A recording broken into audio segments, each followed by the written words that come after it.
Hello, and good morning, everybody. How are we doing this morning? Welcome to the morning stream here on the Den of Nerds Live. We're making it happen, baby. Did I say Monday morning? Tuesday morning. Tuesday morning. That's what it is. We know that. We of course knew that. I see you guys in chat. How are we doing? What's up, everybody? I see Quincy.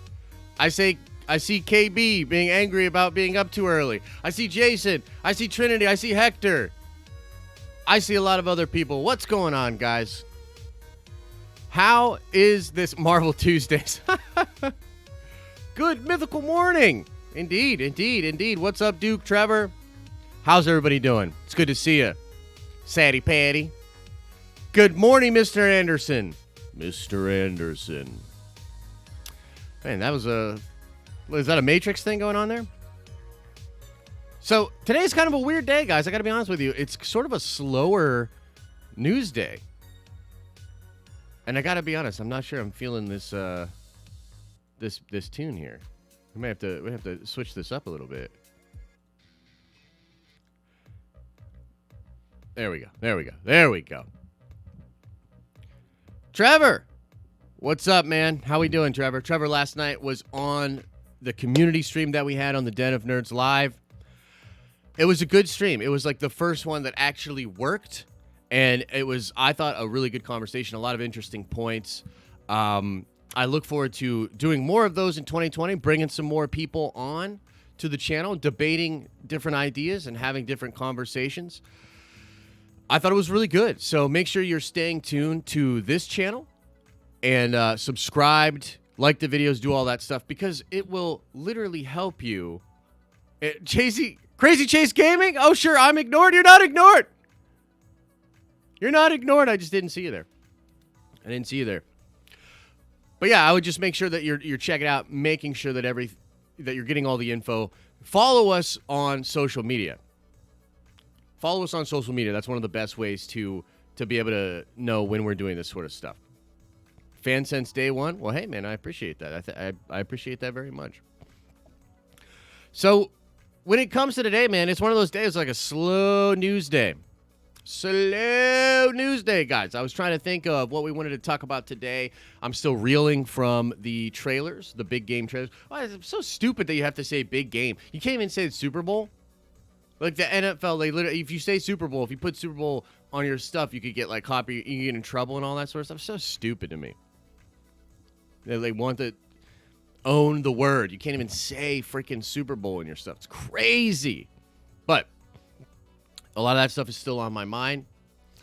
So I wanted to talk about Zemo in that trailer. There was a couple things that popped up online. When these trailers come out, guys, this is usually what happens. What happens is the trailer's out, and then people, after a while, they'll go in there and they really get the fine-tuned details, man. They really find all the little things that we miss. The internet people find. They're really good at finding that sort of stuff. So we're going to get into that. Couple of things on the schedule for the rest of the week. Tonight is the investor call for Disney.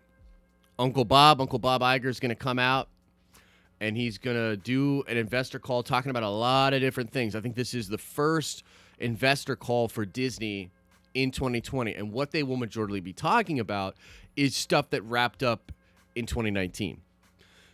They will probably talk about how the parks did in the fourth quarter, because the fourth quarter runs until January for them, right? Yeah. So they're going to talk about how the parks are doing. I saw them maybe even mentioning what's going on with I think it's called Corona Light virus in China. They're going to talk about how the Corona Light virus is affecting their assets in China. A lot of rumors that we will be getting some information about what's going on in the future for Star Wars during this investor call. I'm hoping that we do.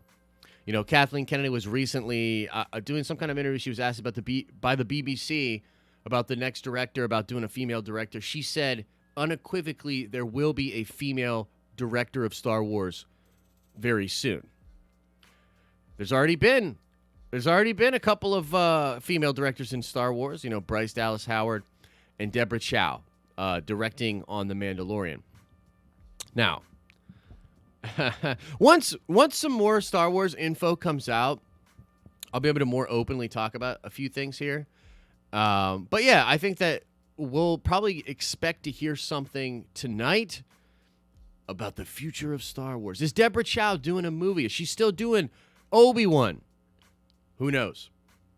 Who knows?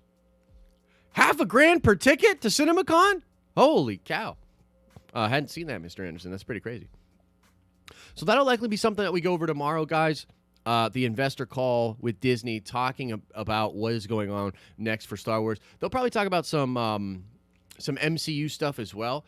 But really, right now, guys, really, it's all about what's next for Star Wars. There's so much just anticipation of what's happening next. A lot of people want to know, you know, what's going on with Kathy. You know what I mean? What is she staying? Is someone else being moved in? What's Project Luminous? What's going on with the High Republic? All that sort of stuff.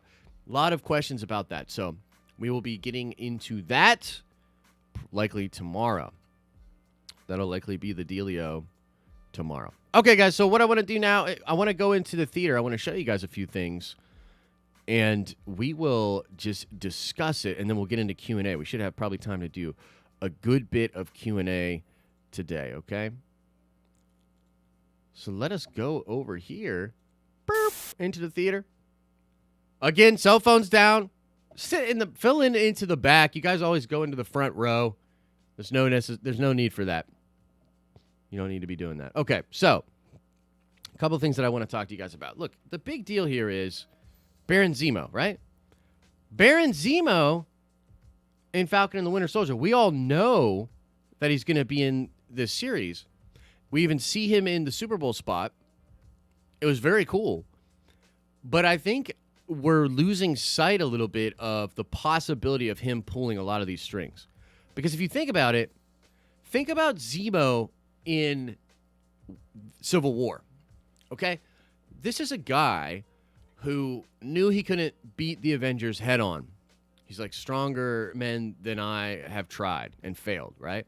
But if he could get the Avengers to defeat themselves, that would be a win for him. And in some ways, he kind of did, right? I mean, that's sort of the end of that film is sort of up for interpretation. But it's like, I gotta pee and refill before I get into the theater. But yeah, so that's kind of the thing with Zemo, right? Well, you got to think in a post-Avengers world, after they're all gone, what is the goal of someone like Baron Zemo? And we do know from a lot of different sources and whatnot that the Thunderbolts are going to be playing a big role in Falcon and the Winter Soldier. Jason says, how did he get out of prison? The snap? It's very likely, man. So now I want to show you something. I found this on Reddit, but it refers to a Tumblr post, okay? And the Tumblr post actually looked at some graffiti. These are set photos from the Falcon and the Winter Soldier, okay? So you see this here. You've got like this big explosion type thing. You've got these people in the black masks in the red shirt. As you continue to go down here, oh, geez, you can see that there's different graffiti. And what's interesting is someone went in and actually translated some of this stuff, okay? So what some of these things are saying here, I think it's really interesting. It says here, this is all coming from German. It says, justice for the misplaced. We will not give up. Together or not at all. And justice. Okay? Now, what's really interesting to me, like, the reason that I thought this was so cool is because really, I think what's happening here is we haven't really seen the MCU post-blip. We really haven't. I mean, in Spider-Man Far From Home, we do see the world working post snap, post blip. Okay, and we see a little bit of how it's handled, and it's really weird, right? But I think, frankly, it's that movie is really isolated to Peter, the students there, and I don't think we're getting a full picture of what is happening in the MCU post blip. Okay, and so I think really, if you look at Black Widow is a film that's going to take place at a different time period. Falcon and the Winter Soldier is supposed to come out in August. Okay? Now, I think this is literally going to be our first look at what the overall MCU looks like in this post Endgame world. Okay? So, I think you're going to see a lot of different reactions from the different people around the world.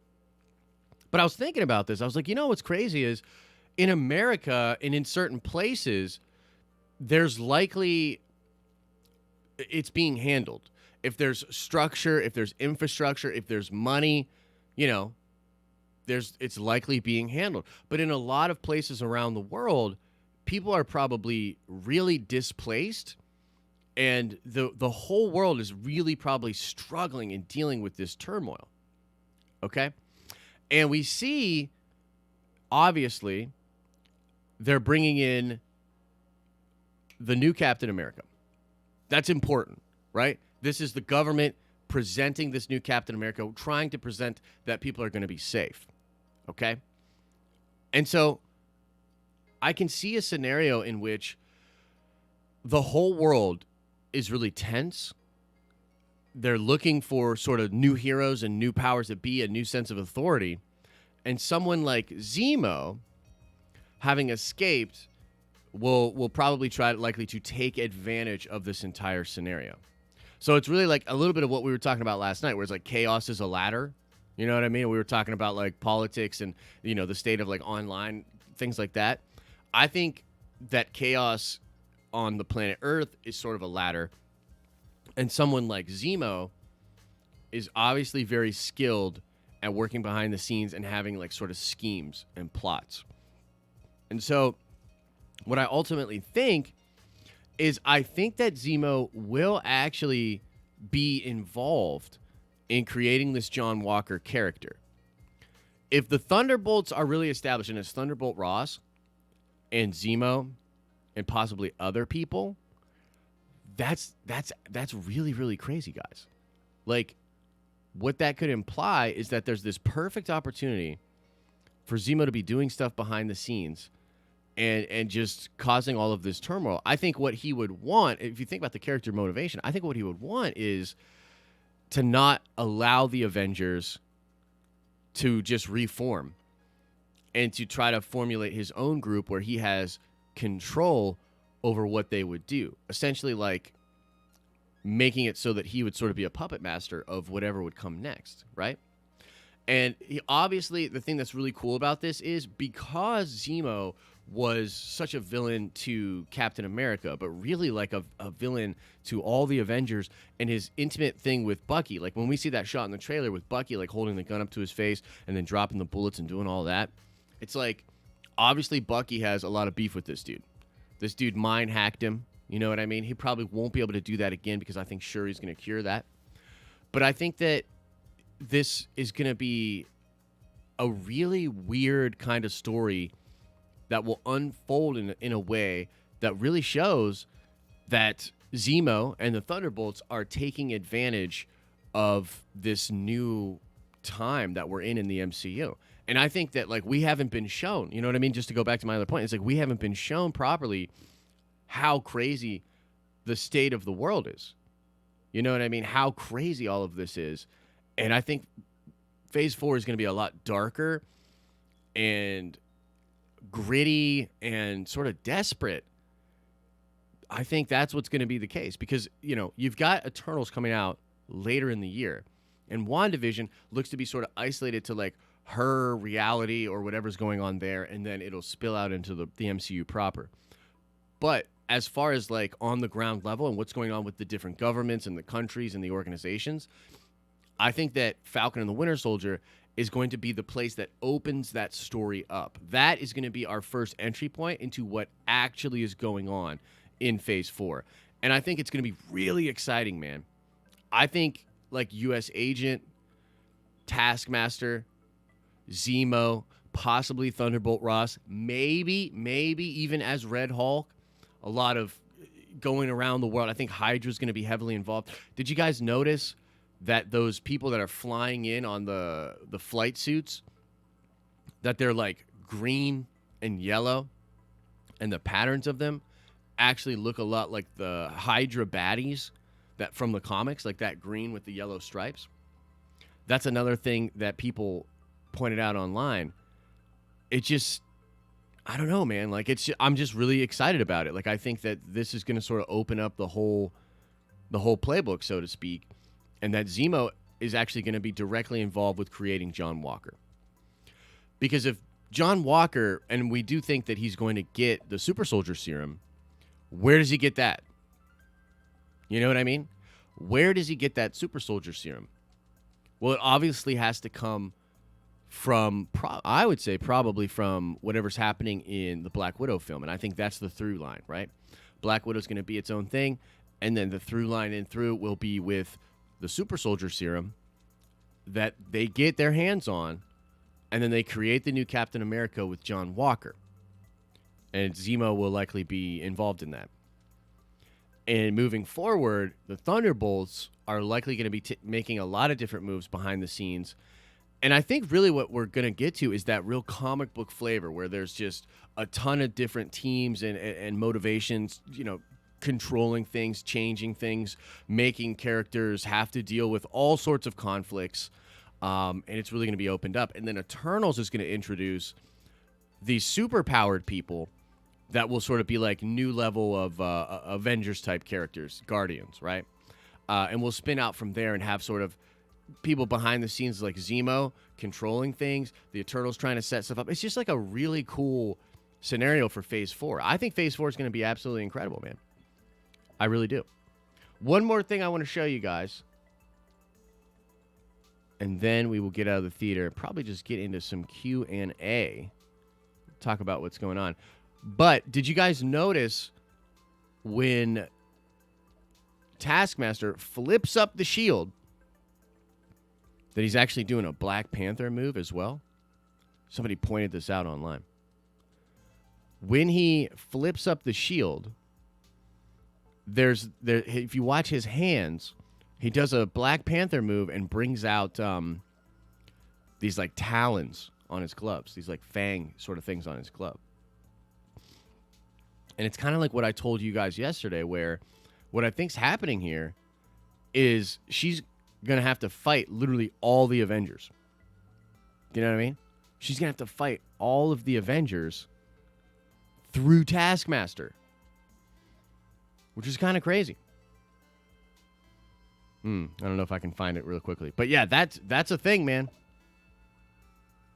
That is definitely a thing. So what do you guys think about that? And what do you think Zemo's plan could be? What do you think?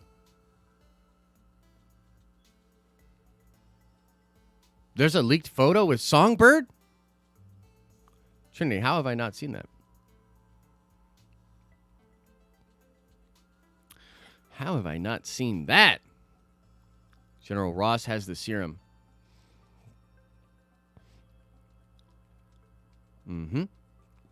I think Taskmaster has seen all the MCU films. Yeah. You know, I'd be into that. Trev says, what do we think about Abomination or Dr. Blue coming back? That would be cool.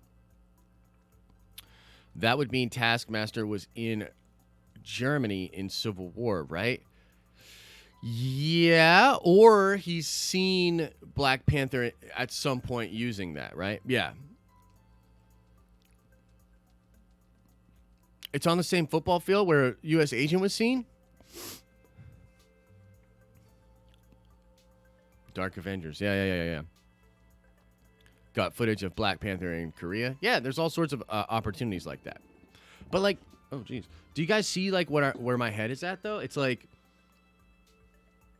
I think Zemo's going to end up being a really big player in the MCU moving forward, and I think it's really cool that this show and this long form show, because one of the benefits of this is that we get to spend a lot of time here. Hopefully they're hour-long shows. I don't know if that's been confirmed or not yet, but hopefully we're looking at like hour-long episodes, and we really get to spend a lot of time here. And so, like, we're going to really get the state of the world totally filled out, man. Like, totally filled out. And I'm just really excited for that, because there's definitely this move by the government to establish, you know, the John Walker character as the Captain America, to make everyone feel safe. This whole idea of propaganda and what's going on from there. And ultimately, yeah, it's like, look, the Thunderbolts are going to become sort of like the Dark Avengers. And I think that that's certainly the way that we're going to go.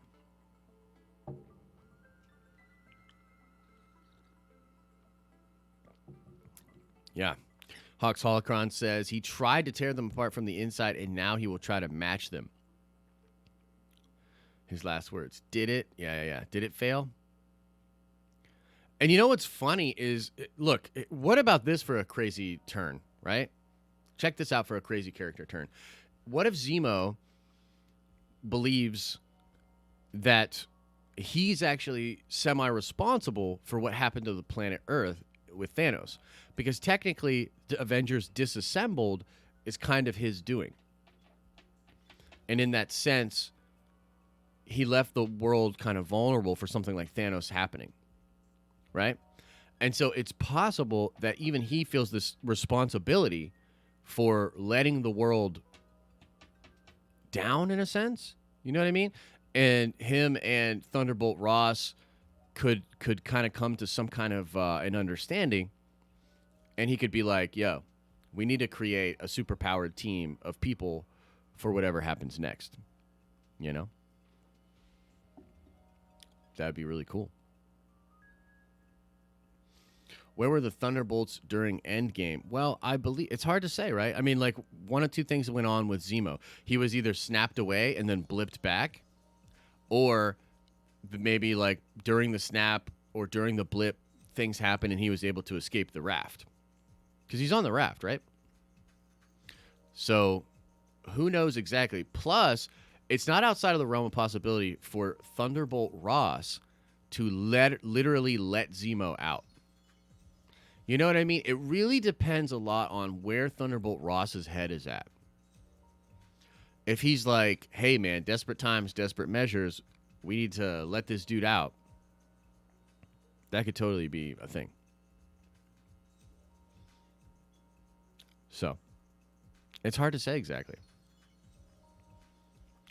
Mole Man should be the main villain of Fantastic Four. Well, you know, it's funny. There was a plot leak that came out, from Mikey Sutton. And look, I don't know if Mikey Sutton, it's hard to say with Mikey Sutton. A lot of people think that he's totally full of crap and that he's a terrible, terrible scooper. But he does have a scoop out right now that I almost talked about. I almost wanted to talk about in this live stream, and I almost did a video about. But, like, there's just so much hate for him online. It's, like, hard to parse out if it's real or not.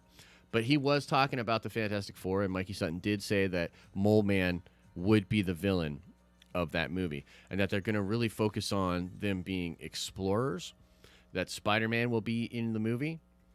And, that would be really cool. That would be really cool. But, like, it's just tricky with Mikey Sutton. And I would love for this story to come out and sort of be confirmed, and then we could all be like, oh, okay, maybe Mikey Sutton does know something. But for now, it's such a bad look. Like, he just has no credibility and support out there from the fans. So it gets sort of tricky. It gets sort of tricky with that stuff, man. Oh, and I should say, you know what? Totally random, but guys, I do want to say, I want to let you guys know, I've made the decision. I saw Hector talking about it on, pre-stream. And yes, indeed, I am going to go see Birds of Prey. I'm going to get my ticket. I'm going to see it on Thursday night. And I'm going to check it out. And I'm going to go in with as much of an open mind as I can. Look, I want to like the film. I think it would be awesome if it was a great film. And I've been thinking a lot about it. And, like, look, there could be, if we come in for that movie and there's, like, a just real DC feel to it and the whole universe feels like DC. Oh, yeah, Tara's going as well. If the whole thing feels like DC, and if Black Mask is good, if the depiction of Black Mask is good, because some people, it's like weird, right? Some people are saying like, oh, it totally works. Other people are like, nah, definitely not. Hard to say. I'm going to go in with an open mind. I want to check it out. There's a way in which I could come out of this film and really like it a lot. Well, like Maverick, to me, like when I say like feel like DC, I mean like the comics. So basically like just the one thing I really love about DC comic books is that they have all this crazy, bombastic, really like over the top kind of stuff. And yet when you are like in the moment to moment with the characters, it feels lived in and it feels organic. So like some of my favorite moments in DC are like quiet moments between characters, conversations at bars, things like that. But the world feels lived in. And it's like superheroes are just a thing. Like superheroes are a thing, and it's like it's a world in which there's Superman, there's Batman, there's Wonder Woman. It's a crazy world. One of the tricks of the comics is to make that crazy reality seem really real. And so, honestly, there were some moments in Suicide Squad that did accomplish this. Some of the cameos and the things they did with the Batman and stuff like that were cool, and they work.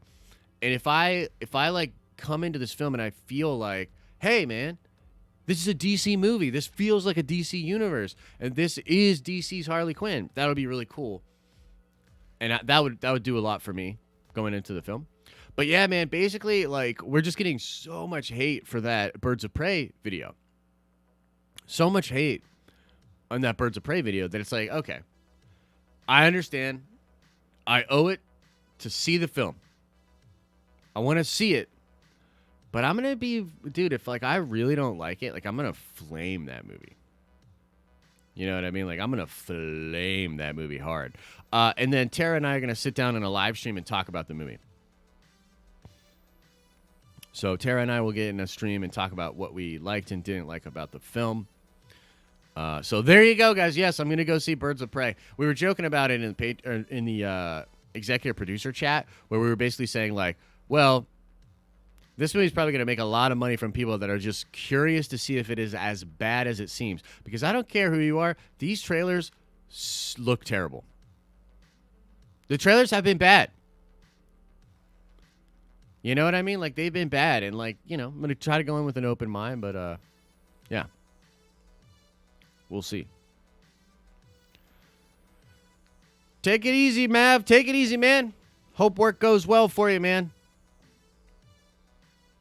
Hope work goes well for you. What if a civil war happens between these dark Avengers because there are too many villains being set up, and a civil war between them would be awesome? Yeah, that would be awesome, man. That would be really cool. Yeah. A lot of money. If it's successful, what happens? If it bombs, what happens? Oh, Trev, that's the tricky thing with DC, man. Who knows what it means? And who knows what success even means for this film? I mean, obviously, like, if it makes money, that would be great, right? And right now, it's projecting to kind of do similar numbers to Shazam. And if it gets to, like, 350 towards 400 worldwide total, it will make money. You know what I mean? It will make money, and that's great. So, that would be awesome. There's always the possibility that this movie blows up. Now, it's not projecting... if it bombs, everyone is sexist. Yeah, it's not projecting to be a really big success, but at the same time, there's really not a lot of competition for it, And I think a lot of people are curious about it. Look, the early morning. Good morning, everyone. I know you want to chop that like. Yeah, let's get a chop like contest going on. Warm up your karate chop. And chop that like. That would be great. That would be wonderful. It would be amazing. Incredible. Thank you so much. Ready on the phone. Wu-Tang. Good morning, Brian. Good morning, good morning, good morning, guys. Good morning and welcome. We're talking Birds of Prey currently. For those of you just tuning in, what does success really look like for that movie, and will it affect anything? I mean, look, it's possible that the movie blows up. Like, I would be really surprised if the film made over 500 million. If it like crept towards 600 or 700 million, I'd be like, dang, this is absolutely incredible. And then I want to check out the demographics. Do you know what I mean? Like, I'd really like to know the demos of who's going out to see this film. You know what I mean? I'm really interested in those numbers. After this weekend, there'll be so many conversations. Like Monday's live stream. And hey, you know what would be great? And I'll have to talk to Tara about it. What would be great is if Monday morning, when we go over the box office and all the numbers for Birds of Prey and what we think about it, that would be an awesome stream to have Tara on, and then to actually be able to talk about the film as well. Right? So that would be really cool. Maybe we can get Tara in on that. Even though it's a Marvel Monday, oh man, you think the Marvel fans will freak out?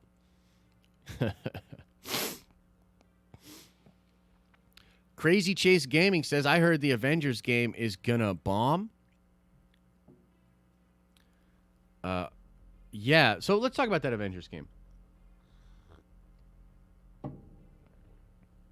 I think that game's gonna suck. It'll be like a fun gameplay, but like it's such a mess, man. It's such a mess from what I'm hearing from behind the scenes. It's a mess as far as how to they're trying to figure out how to appeal to all these different people. Like, they want to be able to sell the game as just a single player game where you can play as the Avengers and play through this story. And yet there's also this aspect of it that's like a looter shooter where you're going to be doing all of this stuff to unlock characters, and then they want to sort of have rolling DC downloadable content that just comes out and little mini stories that like add to it, but they're all taking place in these like raids almost, right? And so they're trying to figure out how to do that, and from what I'm hearing, they can't figure it out. And they damn sure can't figure out how to actually market the game properly. You know what I mean? Like, whenever a company or a property tries to do this where they're trying to be everything, they end up being like a poor man's version of all those things that they're doing. Right? So, and you know what else is really weird about the movie too? Is that they're sort of selling you on it's the Avengers, right? And it's supposed to be this big thing. And yet, your main character is actually going to be Kamala Khan. And the whole main first part of the plot is Kamala Khan going around to try to get the Avengers to reassemble. Right? And so it's such an odd choice because Kamala Khan, great character. Like, I think she's cool.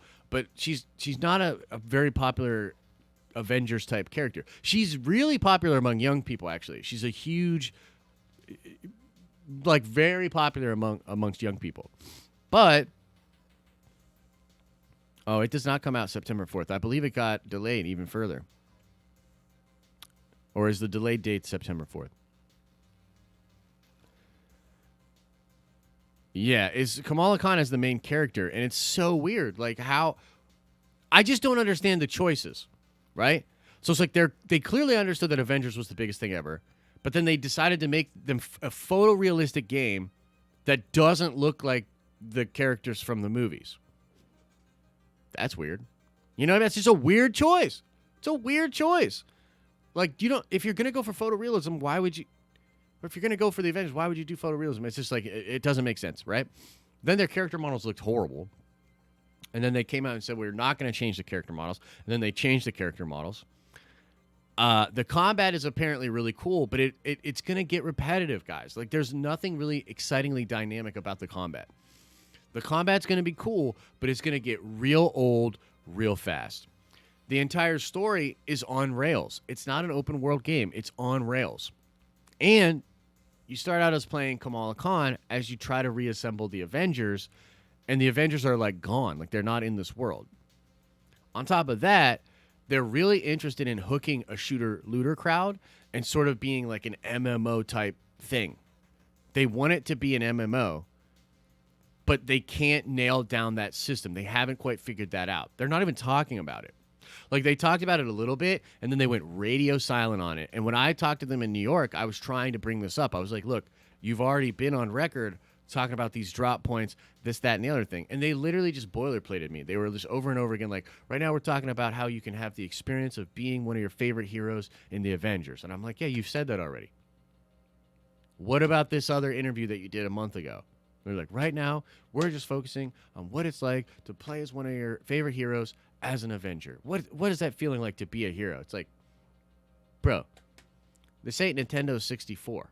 This ain't the first time that people are going to get this 3D 64 pixel experience and how cool that's going to be a hero. It just seems like a disconnect. But who knows if it'll bomb? But like, their marketing on this game has been laughably bad. And you know what it is too, to be honest with you? A lot of this has to do with the fact that it's Crystal Dynamics and Square Enix.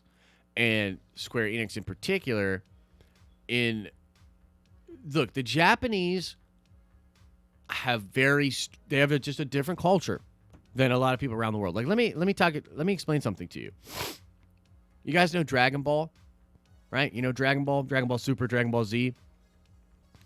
Dragon Ball, it literally is it makes so much money. It makes a lot more money than a lot of their anime and a lot of their stuff over in Japan. And in the sense of internationally, Dragon Ball is huge, right? And yet, the Japanese are not concerned with how they could actually monetize Dragon Ball in this big international way. Dragon Ball could literally be like Marvel, where it could support multiple stories going on at once, multiple animes.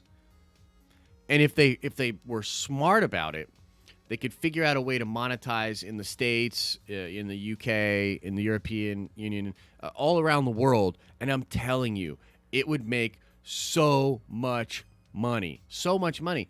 But the Japanese are not interested in that. They only care about their national economy and like what is popping in Japan, right? And so they only focus on like the manga sales over there, the anime sales over there. They're not really worried about the internet. A perfect example of this is when Dragon Ball Super first came out, when it was relaunched, for at least 3 to 4 months, there was no way to legally watch Dragon Ball in America. You had to pirate it or watch it illegally. There was no way. And then they figured it out, and they figured out these licensing deals with like Crunchyroll and all these different things. But like, they're so far behind the times that they don't care about that money. It's a huge market, so much money. And it's like the Japanese just simply don't care. And so when it comes to these things, like if you look at the way they do things, like this is why in Smash, you're getting all these Fire Emblem characters. It's something that Justin and I argue about, right? And Justin's like, you have to understand that the Fire Emblem, look at how much it sold in Japan. Look at how big it is over there and all this stuff. And it's like, look, they simply don't care a lot about international marketplaces and what the international community feels about these things. They don't care. They have simulcast and dubs now, but they still don't see that money as a big motivating factor. If they did, unless they're brain dead, they would be streamlining Dragon Ball, because Dragon Ball makes way more money in the international marketplaces than almost any other manga or anime. It makes way more money. And yet they're focused on sort of cycling the stuff that they know plays really well over there, the Japanese audience. So there's like a disconnect there. And I can't help but think, particularly because Square Enix is involved, that there's a disconnect between what the international gaming audience would want from an Avengers game made by, Crystal Dynamics and Square Enix, and what they want with it. I can't help but think that's part of the problem.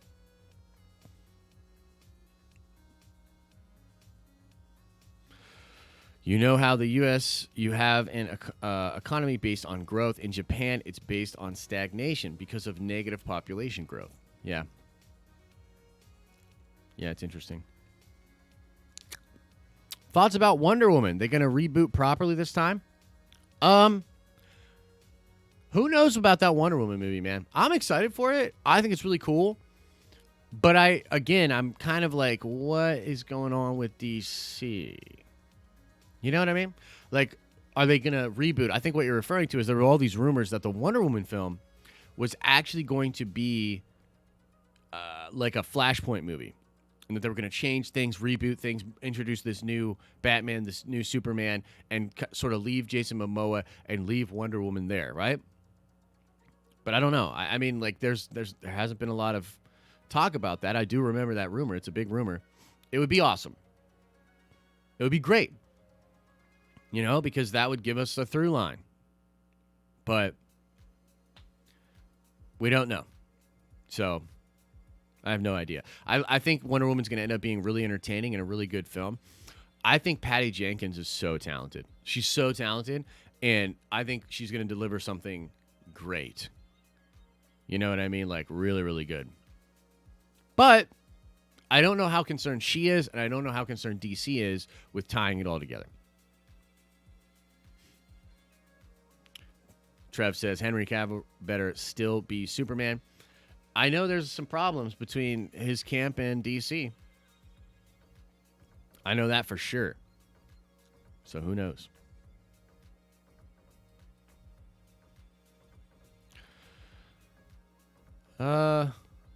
Rahal, I don't know if they are doing a Flashpoint movie, man.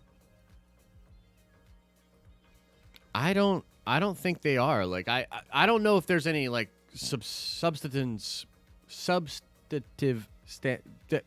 subword proof, syllables, words proof. I don't know if there's any proof that that's going to be the thing.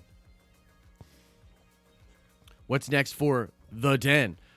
Well, right now, what we're really trying to do is get the live show to really up its production level and really have this live show be like an incredible, wonderful piece of keystone content for everyone to just absolutely love and look forward to. We're not quite there yet. You know what I mean? We're not quite there yet. I'm still trying to work on the workflow of this. I want to start doing a thing where I put in notes every night to the producers, and we have writing for bits and stuff that'll be on the show. And we sort of get the producers involved with like how that'll be working. Want to start trying to get out at least 2 videos a day on the main channel. One probably being its own significant video. One probably being a clip from the live show. And also to grow gaming, to get gaming really growing. So that's sort of what's next for The Den. But, yeah, guest stars, of course. Yeah, I want to bring a lot of different people on. Continuing to do the community streams, bringing on people and having different things. I think that would be really cool. So that's just some of the ideas that we have. We got this covered as reporting a possible A-Force movie is in the works. Yeah, but we got this covered is so unreliable that literally anytime they come out with a story, I believe that less. I believe it less. You know what I mean? Yeah, but so here's the thing with the Flash movie. Right now, the last I've heard of this, and I will check it out, okay? Please don't have Tara on again. Get an actual cool chick. Oh, great, Don. You better watch it, man. Everybody loves Tara. Everybody loves Tara. And I think Tara's hella cool. But as far as the Flash movie is concerned, there is debate right now. I believe what's going on is, didn't Ezra Miller and Grant Morrison start working on a script? And that script was going to be in competition with whatever Warner Brothers wanted to do. It would be like Warner Brothers script and Ezra's script. Now, I love Grant Morrison. I was like, dude, this is crazy. And what a bold move for Ezra to go out and get Grant freaking Morrison to help him out with the script. But here's the problem. Hollywood people don't care. Hollywood people don't know who Grant Morrison is. And even if they do, they don't care. You know what I mean?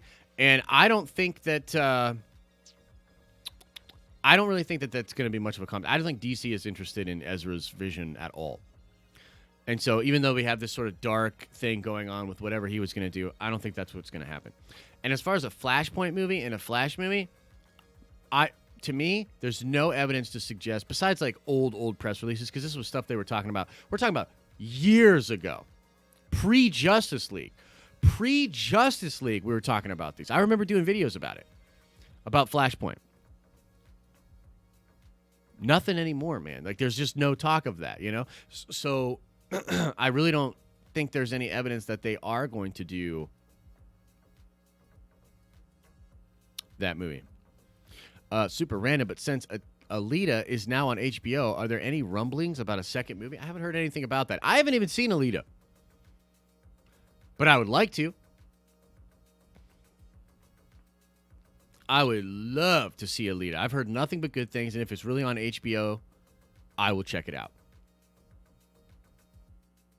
I will certainly check it out.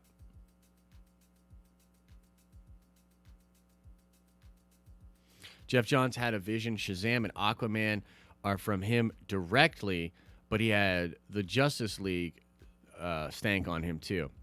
Yeah, it's kind of interesting. You know, the thing about Jeff, look, I think Jeff should stay far away from anything film or live action. That's my opinion. If you look at his resume, it's awful, dude. Like, it's awful. And I actually talked about this in the last DC video that everyone freaked out about. It's one thing to know what makes DC DC. It's one thing to understand the brand of DC and to understand the characters. It is a totally different thing to be able to take that information and make it into a film, make it into a live action product. Jeff Johns, I've heard rumors that behind the scenes, he's really difficult to work with. And frankly, if you look at his stuff, man, it's not good.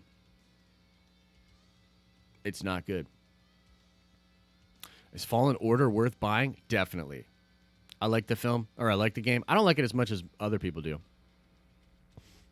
But yeah.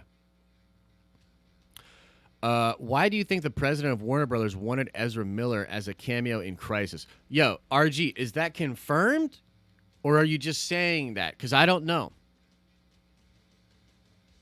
I don't know. I don't know if that's real. Because I think that Ezra Miller thing, the reason it's there is because we're never getting Ezra Miller Flash ever again. I think that there's no way that if there was actual legitimate plans for the Ezra Miller Flash to continue, that they would put him in the Crisis show. No way. So that's just my opinion. I don't think so.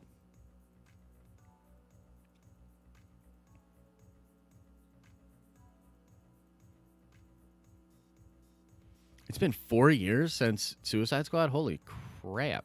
That's crazy. Yeah, as far as that Green Lantern stuff, it's really weird, right? Like, Berlanti has that little Easter egg at the end with the Green Lantern ring. I thought that was cool, but who knows what's going on? Like, there's supposed to be a Green Lantern show on HBO Max. We don't know if that's going to end up being connected to the Berlanti universe or whatever. It's so weird. Like, who knows? Like, Marvel's over there basically being like, oh, if Kevin Feige isn't in charge of it, get it out of my face. You know what I mean? And now we know for sure everything's going to be connected via Feige. Everything's hitting his desk. So, DC, they don't have that going on. Conrad saying trick shot to possibly be in Hawkeye. Oh yeah, Hawkeye's moving on. Hawkeye is fine. The problem with Hawkeye has nothing to do with Jeremy Renner. It has to do with their Kate Bishop. They want Haley Steinfeld to be Kate Bishop, but she just signed a big deal with Apple TV, so they don't know if they can do that. And whoever signs up to be Kate Bishop is going to sign a big old contract. A big old contract. A big one. So that's the hang-up. It has nothing to do with Jeremy Renner. In fact, I think Jeremy Renner will be in Black Widow. I think it'll be a... That's what the showrunner said. Said he got a call from the president, asked if they could put Ezra in. Yo, where'd you hear that? Let's look that up. Let's look this up right now. This is why I need Justin. He could be my Jamie and look stuff up. So, DC president Ezra Miller Flash CW.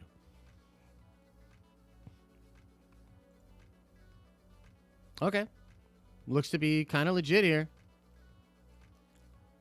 Yeah, apparently Warner Brothers asked for that Ezra Miller CW cameo late in the game. We were series wrapped on Arrow, and we were wrapped on the whole crossover. We were in post, and some episodes were locked, and some were soft locked. I got a call from Warner Brothers boss, Peter Roth. I know you're locked, but can you put Ezra into the crossover? And I said, yes.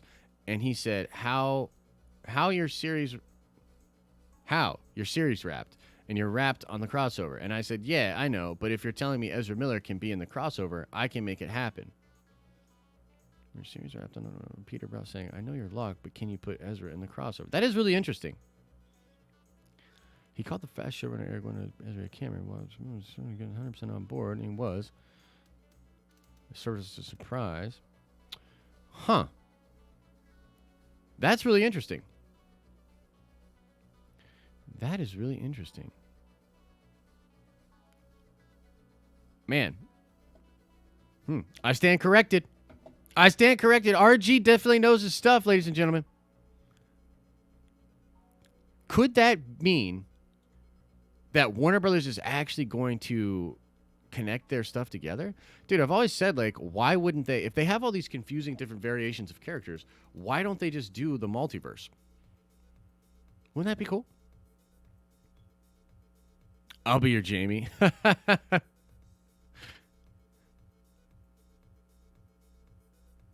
Jeremy Conrad even said his sources said that Disney is trying to hold off until the Renner stuff is in court, is done, but Kate Bishop is mainly why.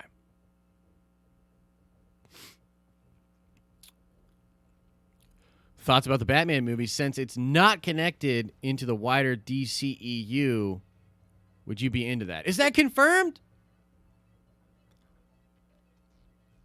Is that confirmed? Iron Man or RDJ in another movie? I would love it. And I think so. I think they'll save that, though. If I was them, I would save it. Save it for the big crossover.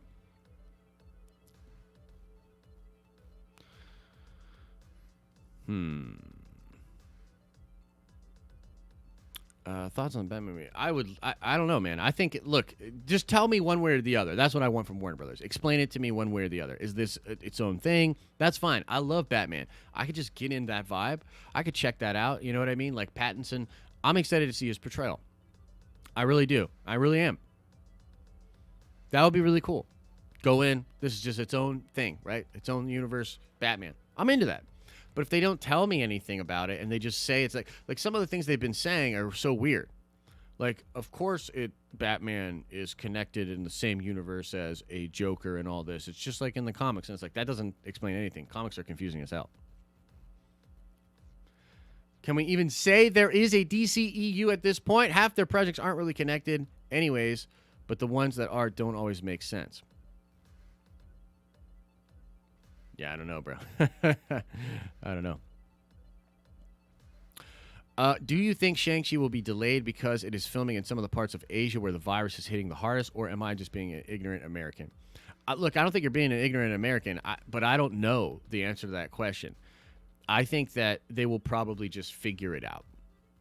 You know what I mean? Like, there's plenty of different places that they can shoot, and they could potentially be safe, you know, if they do certain things.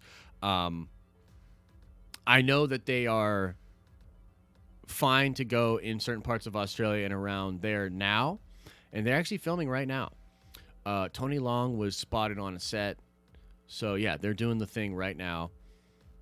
And there's been a lot of like sort of change-ups and things that go on, like in the Falcon and the Winter Soldier had to not shoot because of things that were going on in Puerto Rico or something. But like, look, that's just everybody's got to deal with that. That's what you deal with in film. You know what I mean? Where am I from? Where am I from? Well, I guess you could say Pennsylvania. I was born in North Carolina, but I grew up majority in Pennsylvania.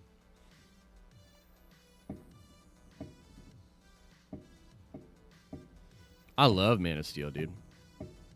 I love Man of Steel. Puerto Rico earthquake. Okay, yeah. Snyder admitted he wanted it to be different and the darker in the comics. He said it himself. Yeah.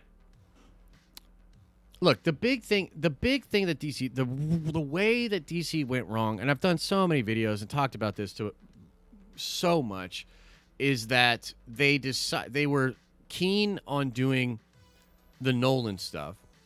Okay? They were just like, yo, let's go Nolan. We're going to just do this. And then the MCU starts. And they were like, that's really cute, but we've got Nolan. And so they stuck with Nolan. It takes 3 years from the first movie to make the second. It takes 4 years from the second movie to make the third. Then they notice all the money that Marvel is making. Disney gets involved and buys Marvel Studios. They're making bajillions of dollars. And all of a sudden, DC is like, we need to change this up now. And I don't think that Man of Steel was supposed to be the start of a cinematic universe.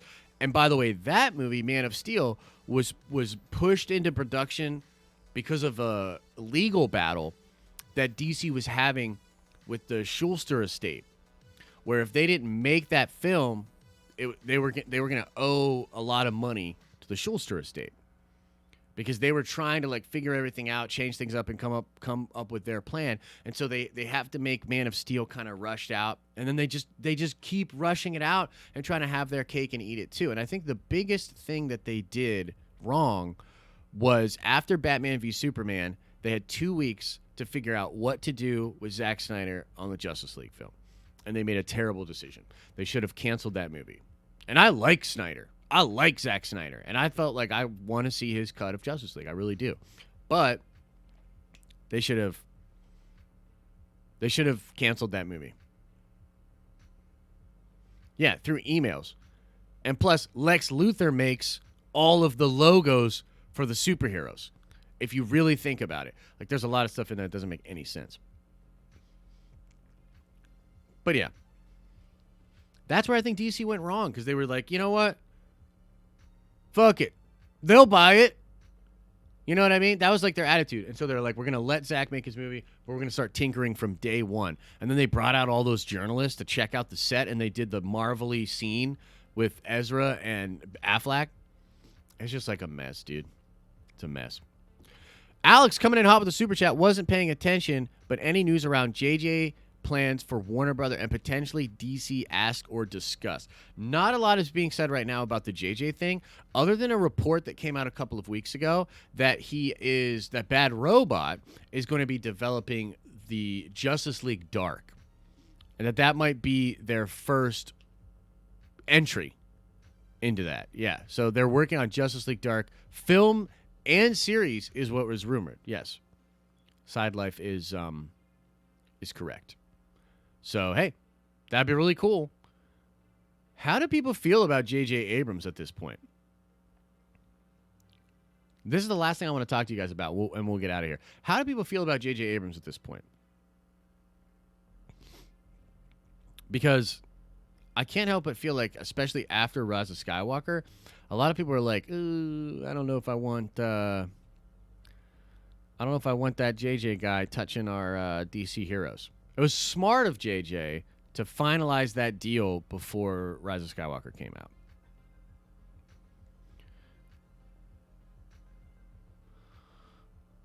I feel like JJ has been messed up. JJ will tap Rian Johnson to direct. That would be interesting. I still rock with him. Not good. JJ is basic white girl filmmaking. Meh.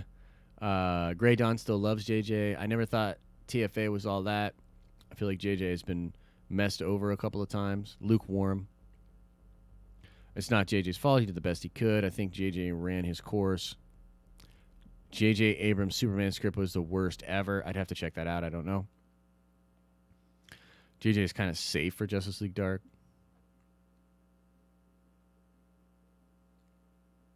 JJ was given such limited time. Yeah. I still think despite all of it, he still has a lot of pull with fans, particularly casual fans, and that's still a name that people really care about a lot. So, what would you say to the people that call MCU is for babies and DC is for adults. I mean, look, that's just that angry nerd talk. You know what I mean? And it's honestly like a lot of the flack that Tara and I received for that DC video is DC Marvel stuff. Like, there's still the DC Marvel thing is real, and there's still a lot of hardcore DC fans out there that just they defend these movies and these characters and their decisions to the death. And they feel like DC has been treated really unfairly over the past couple of years. And so they're like coming at that video being like, hey, the movie's not even out yet. And you're talking crap on it. You know, meanwhile, it's like, look, I'm one of the biggest Star Wars fans on the planet. I did videos talking about the projections for The Rise of Skywalker and how they were low. You know, and again, there were a lot of Star Wars fans that are like, how dare you say that? You know what I mean? I remember that, man. Like, dude, the lead up last year to Rise of Skywalker was absolutely ridiculous. It really showed me the true face of a lot of Star Wars fans and a lot of people online. You know? I try to, as objectively as I possibly can, report the news and try to talk about what I think it means. You know what I mean? And like last year when I'm talking about Rise of Skywalker, I'm like, guys, it's going to probably make less money than Rise of Skywalker or than The Last Jedi. It will even possibly come in lower than any of the other things. You know what I mean? And it was just crazy to me. People were like, you're wrong. Like, people are like, you're wrong, you're crazy, it's going to do this, that, and the other thing. And then I would bring up, like, analytics, and I'd try to show, literally, in the analytics, that the hype was low for this film, that Star Wars wasn't tracking well, the social media buzz wasn't there. And by the way, if I can figure that out on Google Trends, Lucasfilm and Disney damn sure knew what was going on. They pay people, and they pay analytical companies to go in there and figure that detail out very well. And the box office projection people, they use super solid numbers as well, right? So I think a lot of it is just fans being fans, and they're like, you know, look, Marvel is successful, but it's obviously very commercial, right? It's a commercial product. And I think it's like one of those things where if you're a debate student, you know how like students in debate class sometimes have to debate things that they don't even believe in? And it's the same strat, right? You look at the differences, you try to highlight the differences in a positive skew for your side and a negative skew for the other side. And so when DC fans are like, Marvel movies are all for kids, they're all stupid, basic, simple, all these things, and they're like, DC, man, that's where it's at. We've got the adult movies. We're really what's going on. It's like, you know, do you, boo-boo, but like, it's not even close right now. It's not even close. It's embarrassing. DC's whole situation is embarrassing. And randomly, in the last year, their comics have sort of folded. And now Marvel Comics is finally back on the rise. And so now Marvel Comics is even doing better than DC. There was a time there for a while where Marvel was just being destroyed in comics. And I felt like DC was actually doing some great stuff. I'm a big fan of the Tomasi Superman. I love the Tomasi Superman. I love that whole run. I loved Super Sons. I thought it was fantastic. You know what I mean? You had that Mr. Miracle run. You had White Knight. You know, the Joker Batman book. So good. DC was doing it for a while there, man. And then they literally, this is kind of like inside baseball comic book talk. Not everyone will get this, but they literally get this big Brian Michael Bendis deal. And I like Brian Michael Bendis. Not everybody likes Brian Michael Bendis. I love Brian Michael Bendis. But they bring Bendis over, and they're like, you know, all that goodwill and all the people that have been loving the Tomasi Superman, it don't matter. It's over. Bendis wants Superman. We're giving Bendis Superman. And it didn't really do it for a lot of people, man. But what does that prove? That once again, DC is making these hair-triggered decisions. They don't have their eye on the ball. They don't have their eye on the ball.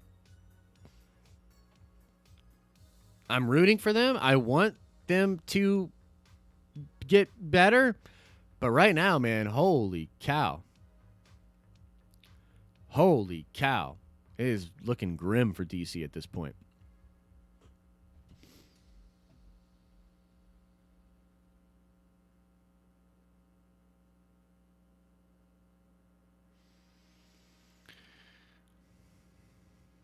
Boom, boom. Give JJ Hellboy. Wouldn't that be funny? Give JJ Hellboy, but it would be like Hellboy goes to school, like a version of Billy Madison with Hellboy. That's what JJ would do.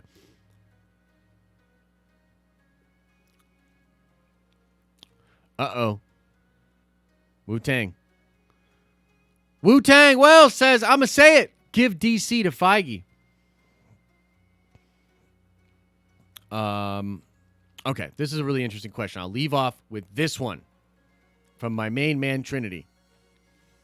Do you think it's important that Bloodshot does good at the box office? Yes, I do. And I really hope that it does. I don't know what exactly to expect for that film, but I would love for that movie to do like 400, 500 million gross. Because I think that they're not going to spend a ton of money on that movie. But like the Valiant comic book universe is awesome. I love Valiant Comics. And I think they have a real opportunity, especially with Marvel absorbing all of the Fox stuff now. There's going to be a lack of gritty stuff out there. I think one of the reasons that The Boys is so successful is because it's sort of counter-programming within the superhero genre. It's superheroes, but it's so hardcore and crazy and violent and sort of hard R that I think it's like it's scratching an itch within the genre that we no longer get scratched a lot. So Valiant has the opportunity to do that. There's a lot of great Valiant characters, man. I like Bloodshot a lot. It looks like they're being very true to his origin. Like, literally, it just looks like the first issue of Bloodshot is like everything you've seen in the trailers. So, I hope it does well.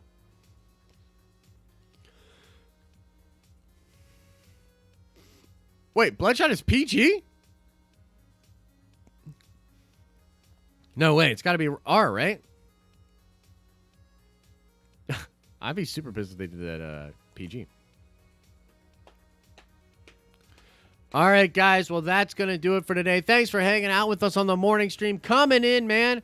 As I said, tomorrow's show will likely be about the investor call that Bob Iger has tonight about Star Wars and everything going on at Disney. So we'll have a lot to talk about tomorrow. Probably be doing a video later today on the regular channel. A little bit more in-depth about some of the things we talked about with regards to Falcon and the Winter Soldier in the MCU. So make sure you check that out. And, yeah, I'll see you guys tomorrow. As I always say, I hope you're having an awesome and a nerdy day. And I'll see you in the next video.